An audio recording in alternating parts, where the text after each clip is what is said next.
जैसा कि रेलवे द्वारा खुद ही जारी किया गया था कि 1,28,000 पद खाली है ग्रुप डी का। सिस्टम पे ऑफलाइन में 200 रुपया में 15 टेस्ट उपलब्ध है, ठीक है, मात्र 49 रुपया में हमारे द प्लेटफॉर्म ऐप पे। और ऑफलाइन मोड में भी हम 49 रुपया में ही बैठ दिए हैं। कुछ भी कीजिए, ट्विटर कैंपेन कीजिए या धरना प्रदर्शन कीजिए, कुछ भी कीजिए, लेकिन पढ़ाई में कमी नहीं होना चाहिए। अगर 5 साल पे वैकेंसी आती है और लाख सवा लाख वैकेंसी आती है हर एक साल, अगर 30-35 हज़ार की संख्या में, तो स्टूडेंट के लिए कहीं ना कहीं बेनिफिशियल रहेगा आगे। अगर देश में देखा जाए तो बेरोजगारी एक अहम मुद्दा है और बेरोजगारी को लेकर तमाम सरकार जो आती है उसको दूर करने को लेकर बातें करती है, वैकेंसियां आती है, लेकिन उस वैकेंसियां में कई बार ऐसे मुद्दे उठते हैं जो छात्र को देखा जाए तो उचित नहीं होता है। लेकिन आपको बता दें कि कुछ दिन में अभी जो एक मुद्दा है, जो ट्विटर कैंपेन चला है ग्रुप डी को लेकर, और इसी विषय पे चर्चा करने के लिए आज हमारे साथ मौजूद है संजय कुमार जी हैं, जो द प्लेटफॉर्म के संस्थापक भी हैं। सर नमस्कार। सर हमारे चैनल नमस्कार, आपको भी धन्यवाद। संजय जी, ग्रुप डी को लेकर क्या कहिएगा कि जिस तरह की से वैकेंसी आ रही है सरकार की तरफ से, क्या इतनी वैकेंसी में बच्चों के लिए किस तरीके से आगे जाके योजनाएं रहेगी और क्या डिफिकल्टी रहेगी, और जो ट्विटर कैंपेन चल रहा है ये सब चीजों को लेकर क्या कहिएगा? जी देखिए, सबसे पहले तो हम ये कहना चाहेंगे कि सरकार पहले भी घोषणा की थी, रेलवे द्वारा कैलेंडर जारी किया गया है। तो जब कैलेंडर जारी होगा और हर एक साल वैकेंसी आएगी तो सीटों की संख्या में थोड़ा बहुत कमी देखने को मिलेगा।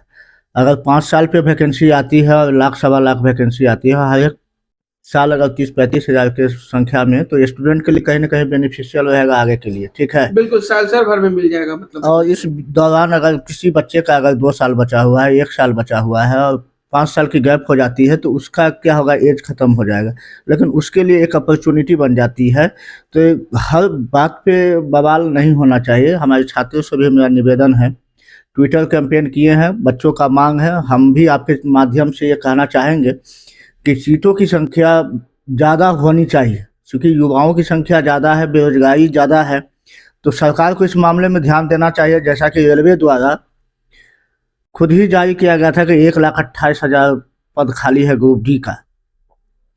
तो सीटों की संख्या हर एक साल बढ़ती है, खाली होती है, लेकिन सरकार द्वारा कम वैकेंसी दिया जाता है। ये सोचनीय बात है और युवाओं को भविष्य को देखते हुए सरकार को सीटों की संख्या बढ़ाना चाहिए। क्या कहिएगा सर, जिस प्रकार से जितनी सीटें आई है अभी, उस सीट को लेकर युवाएं जो मतलब युवा जो है वो किस तरीके से तैयारी करे, और तैयारी में कब मतलब जुटने के लिए अगर बात करें कब जुट जाना चाहिए और किस लेवल से तैयारी करनी चाहिए? मैं देखिए, युवाओं को मैं हमेशा आपके माध्यम से भी और अपने यूट्यूब चैनल माध्यम से या अन्य न्यूज़ चैनल के माध्यम से भी हमेशा बोलते हैं कि किसी भी तरह का, अभी 2025 तक बिहार में भी इलेक्शन है, खूब वैकेंसी आ रही है, तो आप कुछ भी कीजिए, ट्विटर कैंपेन कीजिए या धरना प्रदर्शन कीजिए, कुछ भी कीजिए, लेकिन पढ़ाई में कमी नहीं होना चाहिए। तैयारी आपका रिजल्ट नहीं होगा। रिजल्ट क्यों होता है, कैसे होता है? क्वालिटी से।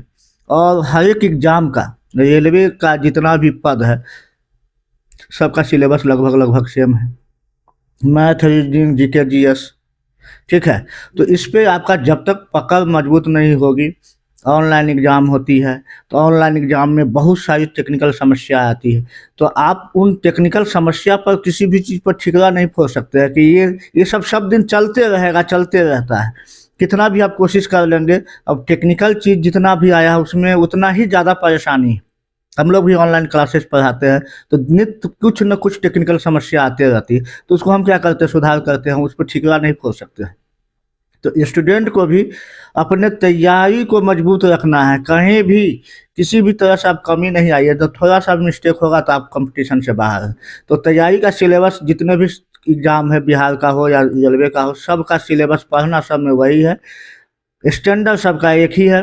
आपको 0 से टॉप तक पढ़ना है, तैयारी के लेवल को बढ़ा के रखना है। सर, अब द प्लेटफॉर्म क्या योगदान निभा रहा है ग्रुप डी को लेकर, और क्या क्या आने वाले दिनों में आपके तरफ से छात्रों के लिए मतलब कहिए कि ऑफर या फिर जो बैचेज हैं किस तरीके से स्टार्ट करने वाले, कब है, क्या प्लेटफॉर्म आने वाले दिनों में क्या योजनाएं बना रही है?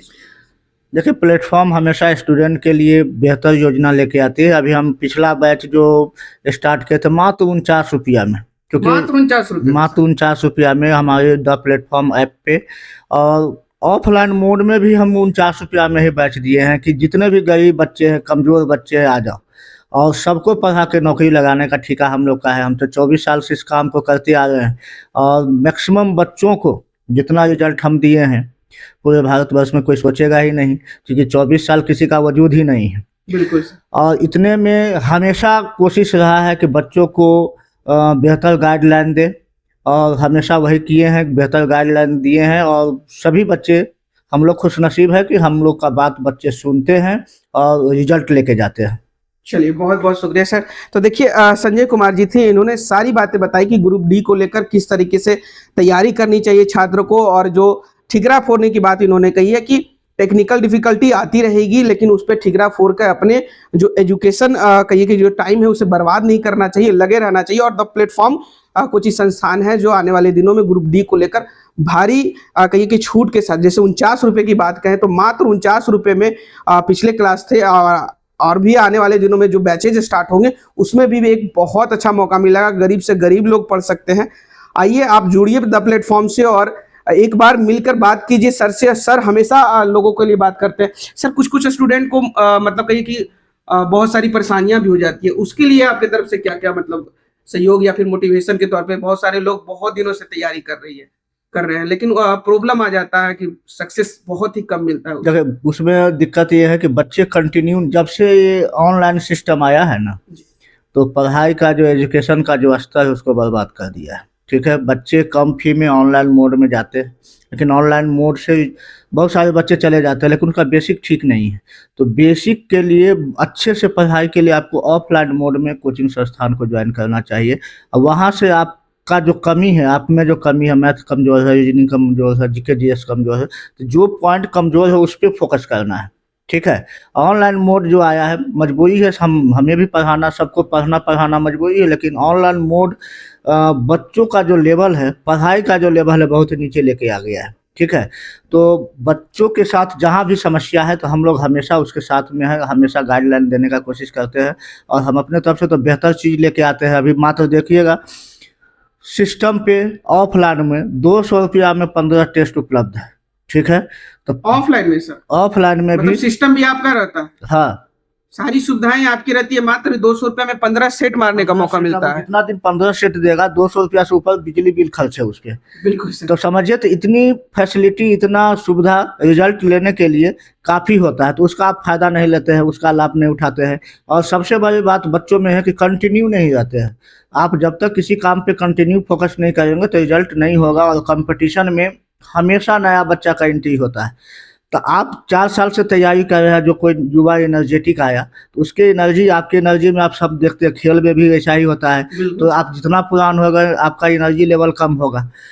तो आपको हमेशा एनर्जेटिक बने रहना है और अपने जो सिलेबस है उस पर फोकस करना है। पढ़ाई हमेशा रेगुलरिटी को खोजता है, रिवाइज खोजता है। आप रिवाइज कीजिए और पढ़ाई से जुड़े रहिए। चलिए, बहुत बहुत शुक्रिया सर। तो देखिए, आप सुन रहे थे संजय सर को। आपकी क्या प्रतिक्रिया हुआ हमें कमेंट में जरूर बताइएगा, और ऐसे ही तमाम खबरों से जुड़े रहने के लिए हमारे चैनल को लाइक शेयर सब्सक्राइब कीजिएगा। अभी के लिए बहुत बहुत शुक्रिया।